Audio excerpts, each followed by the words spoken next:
Everyone, मेरा नाम है आशुतोष यादव और आज मैं आपके लिए लेके आया हूँ रेनो की डस्टर। बेसिकली डस्टर कोई इंडियन मार्केट में नया नाम नहीं है।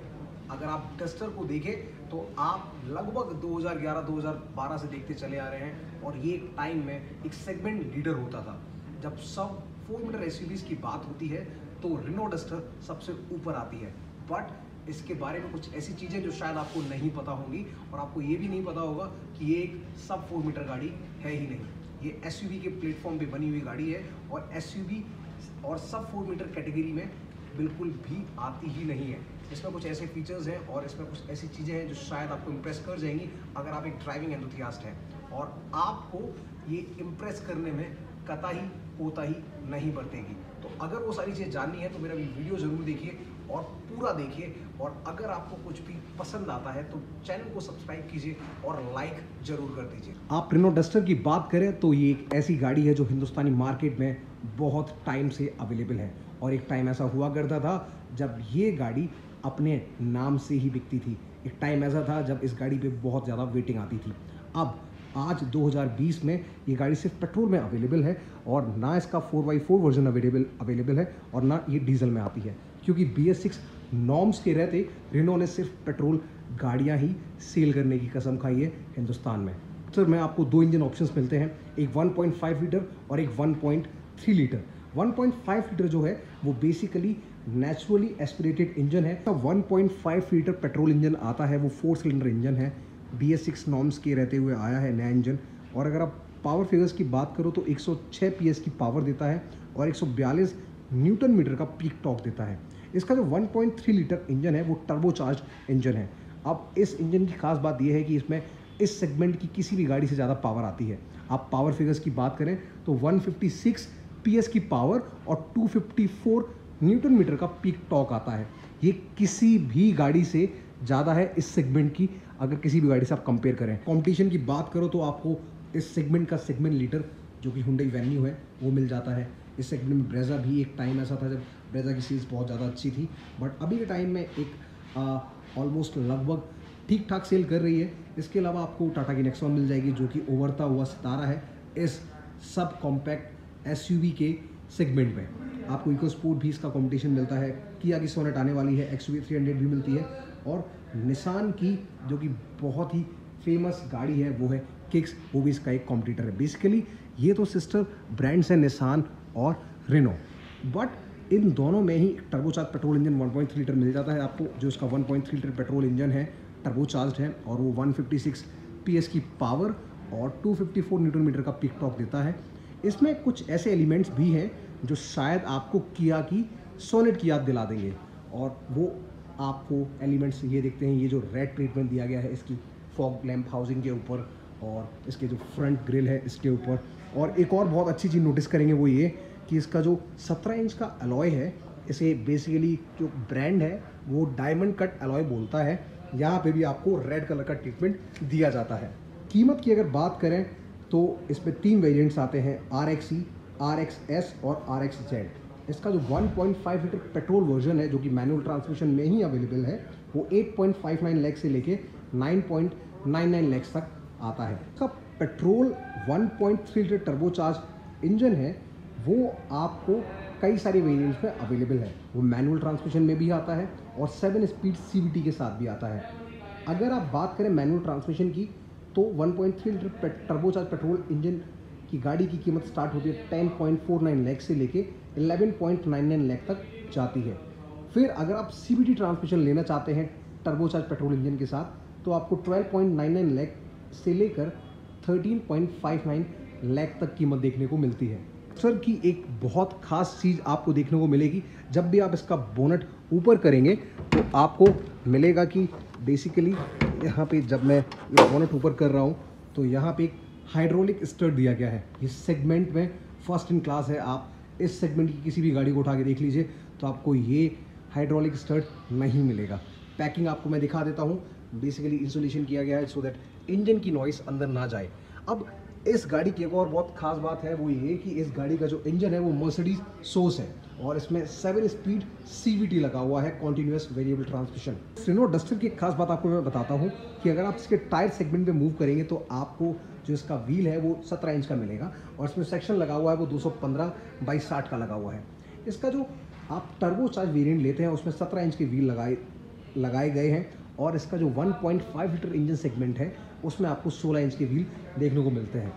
आप अगर ये आपको मैं पीछे वाला व्हील का अगर दिखा देता हूँ, पीछे से अगर आप देखेंगे तो आपको गाड़ी में देखने को मिलेगा एक प्यारा सा लुक देने वाला क्रोम स्ट्रिप जो कि पीछे वाले गेट से स्टार्ट होकर आगे वाले गेट तक जाता है और साथ ही साथ इसमें बैजिंग भी आगे फ्रंट फेंडर पे दिया गया है।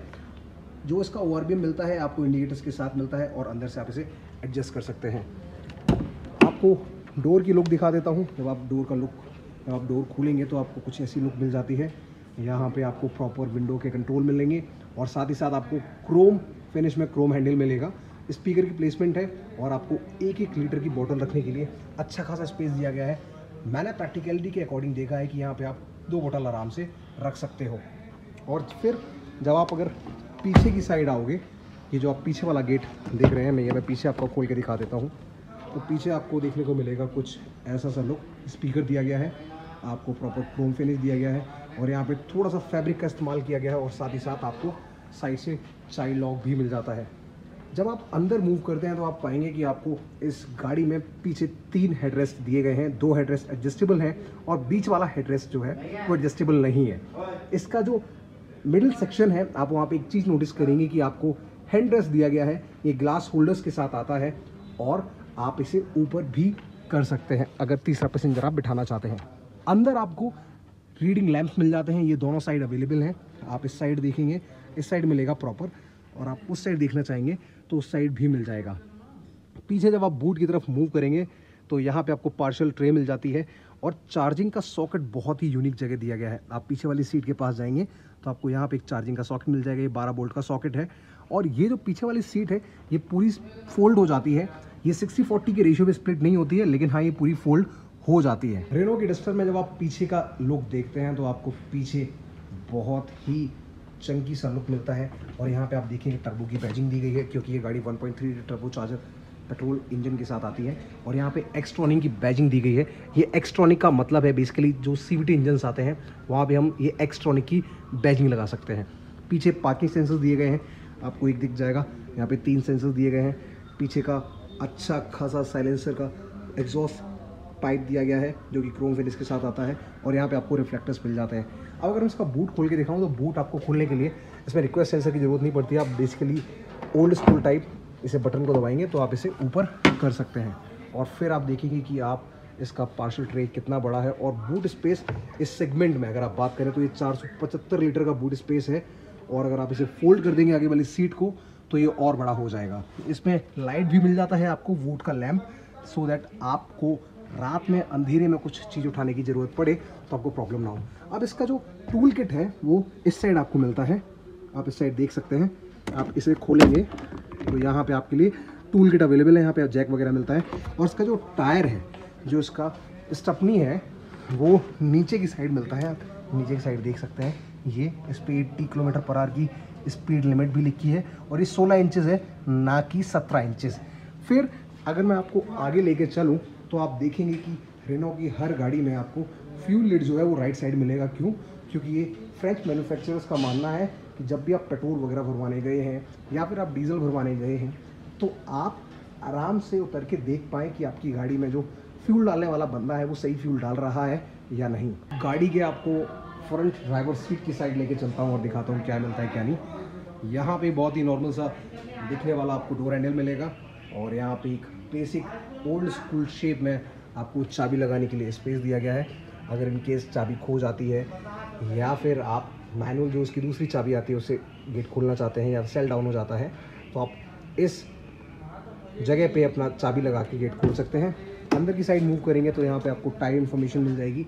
यहाँ पे लिखा हुआ है कि किस टायर में कितनी स्पेस होनी चाहिए और उस पर लिखा हुआ है कि कौन सा टायर किस साइज़ का है। स्टपनी लिखा हुआ है कि 215/65 16 इंच का स्टपनी मिलता है और 215/60 17 इंच का टायर मिलता है। प्रेशर भी लिखा हुआ है इस पर, अगर आप सही से देखेंगे गौर करके।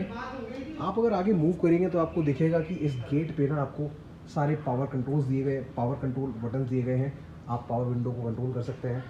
क्रोम का हैंडल दिया गया है और आपको स्पीकर की प्लेसमेंट है। इस साइड थोड़ा सा स्पेस कम है, यहाँ पे शायद आपको बॉटल रखने में प्रॉब्लम हो, बट हाँ 1 लीटर का बॉटल एक तो आराम से चला ही जाएगा। इस गाड़ी के जब इंटीरियर की बात करें तो आपको सीट पे क्या क्या कंफर्ट मिलता है वो बताता हूँ।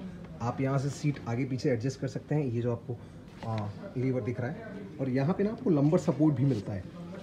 ये चीज़ आप आगे कर देंगे तो ये जो पोर्शन है वो थोड़ा सा आगे आ जाता है, हम बेसिकली इसे लंबर सपोर्ट बोलते हैं।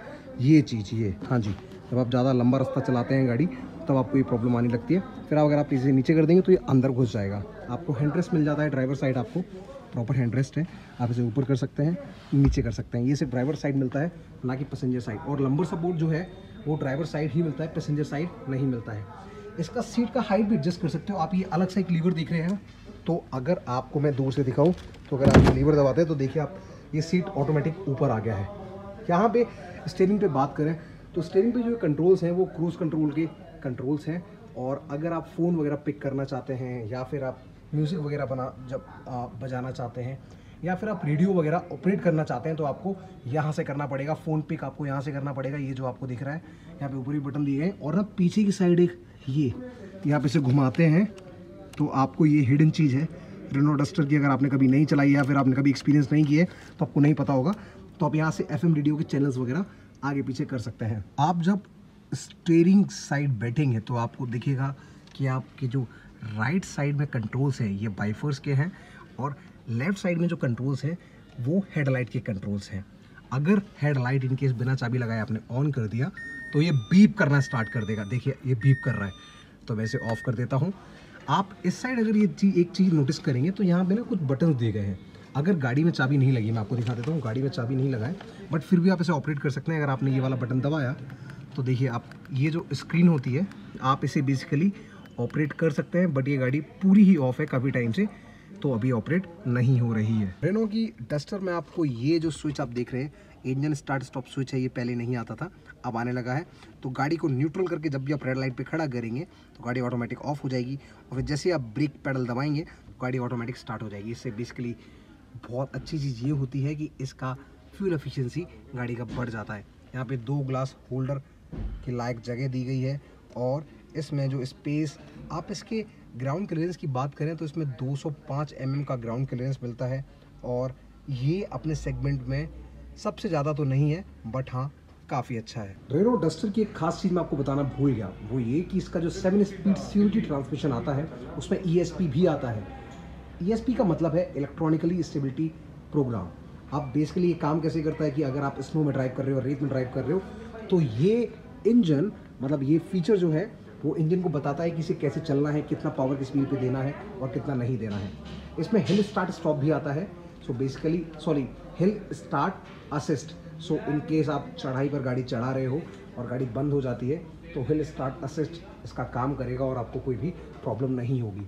ये 7 स्पीड CVT ट्रांसमिशन का कमाल है, जो ये फीचर्स इस गाड़ी में आपको मिल रहे हैं। रेनो डस्टर का अगर आप लाइट का एडजस्टमेंट करना चाहते हैं तो इसका लाइट का लेबलर जो है वो नीचे मिलता है आपको। ये जो आप देख रहे हैं पोर्शन, ये आपको लाइट का लेबलर मिलता है यहाँ पे। यहाँ से आप गाड़ी की लाइट ऊपर नीचे लेबल कर सकते हैं।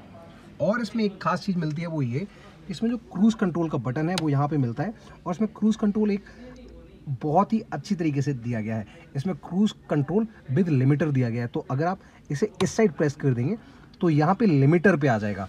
तो बेसिकली लिमिटर की बात करें कि लिमिटर क्या होता है क्या नहीं होता है, तो लिमिटर काम ऐसे करता है कि अगर आपने लिमिटर लगा दिया तो एक्सेलरेट प्रेस करने के बावजूद भी आपकी गाड़ी की स्पीड ऊपर नीचे नहीं होगी। तो बेसिकली अगर आपने क्रूज़ कंट्रोल सेट किया हुआ है तो गाड़ी या एक्सेलरेट करने पे गाड़ी स्पीड बढ़ा लेगी, या गाड़ी जब आप एक्सेलरेट करेंगे या छोड़ देंगे तो गाड़ी की स्पीड कम हो जाएगी। बट लिमिटर में क्या होता है, जब आपने ये चीज़ इस साइड कर दी है तो लिमिटर क्या करता है कि आप एक्सेलरेटर दबाने के बावजूद भी आपकी गाड़ी स्पीड कम या ज़्यादा नहीं करती है। रेनो डस्टर में 30 किलोमीटर प्रति घंटे की रफ्तार से ऊपर की रफ्तार पर आप यहाँ पर इसमें क्रूज़ कंट्रोल एक्टिवेट कर सकते हैं। ये 7 इंच का इंफोटेनमेंट डिस्प्ले है और ठीक ठाक सा लगता है। यहाँ पे ये जो लाइट दिख रही है, यहाँ पे आपको सीट बेल्ट रिमाइंडर मिल जाता है, इसमें प्रॉपर AC मिलेगा, और इसका गियर जो ट्रांसमिशन है, जो इसका आप गियर बॉक्स के बारे में अगर बात करें तो इसमें आपको 7 स्पीड CVT मिलता है, जो कि होंडा की कार्स में ज़्यादातर देखने को मिलता है। अब इसमें पहले AMT आता था और जो AMT था वो 6 स्पीड AMT था। अब क्योंकि ये गाड़ी पेट्रोल में लॉन्च हुई है तो अब आपको इसमें 7 स्पीड CVT देखने को मिलता है। अगर मेरी बात माने और अगर आप मेरे एक्सपीरियंस की बात पूछे तो मैं आपको बताऊंगा कि CVT आपको हमेशा ही ना एक बहुत कंफर्टेबल राइड देने के लिए बना होता है, तो इसका भी CVT वैसा ही है। 1.3 लीटर का जो इंजन है वो भी सेम ही फील देता है। बट अगर आप इसे मैनुअल में चलाएंगे तो अगर आप इसे पीछे कर देंगे और पीछे जाके अगर आप मैनुअल साइड डाल देंगे तब ये 150 PS की पावर सच में आपको फील करा देगा। डैशबोर्ड पे एक बहुत अच्छी खास चीज़ ये मिलती है कि यहाँ पे ना आपको ये आप देख रहे हैं इस पोर्शन में आपको बहुत ही प्यारी सी फिनिशिंग मिलती है और यहाँ से आप गाड़ी को लॉक और अनलॉक कर सकते हैं। यहाँ पे आपको 2 ग्लोव बॉक्स मिलते हैं। ये वाला जो ग्लोव बॉक्स खोला, यहाँ पे एक कूल ग्लोव बॉक्स है, आप इसे बंद कर देंगे। नीचे वाला जो ग्लोव बॉक्स है वो आपको बहुत ही बड़ा मिलता है और बहुत प्रैक्टिकल है। अगर आप देखें कायदे से, आप देखेंगे मेरा हाथ पूरा चला गया, ये देखिए आप, और काफ़ी अंदर तक है। यहाँ पे डॉक्यूमेंट या बुक वगैरह लगा सकते हैं या पेन वगैरह रख सकते हैं। तो ये बहुत प्रैक्टिकल ग्लोव बॉक्स है। और अगर आप इस सेगमेंट की गाड़ी में से डस्टर को चुनते हैं तो यहाँ पे आपके पास 2 रीज़न होंगे। एक ये कि इसका शेप एंड साइज, इसकी स्टेबिलिटी ऑन अ रोड और इसका ड्राइविंग पोस्चर, इसका ड्राइविंग स्टाइल, ये चीज़ आपके लिए मैटर करती होगी। और दूसरा ये कि आपको रेनो ब्रांड बहुत ज़्यादा पसंद होगा। और एक और रीज़न हो सकता है वो ये कि इसका इंजन जो आया है 1.3 लीटर टर्बोचार्ज पेट्रोल इंजन, वो आपकी एक चॉइस हो सकता है। तो अगर ये वीडियो आपको पसंद आया है या कुछ डस्टर के बारे में मेरे से जानना चाहते हैं तो प्लीज़ मेरे इस वीडियो पे कमेंट कीजिए। I will surely let you know each and everything about this Renault duster.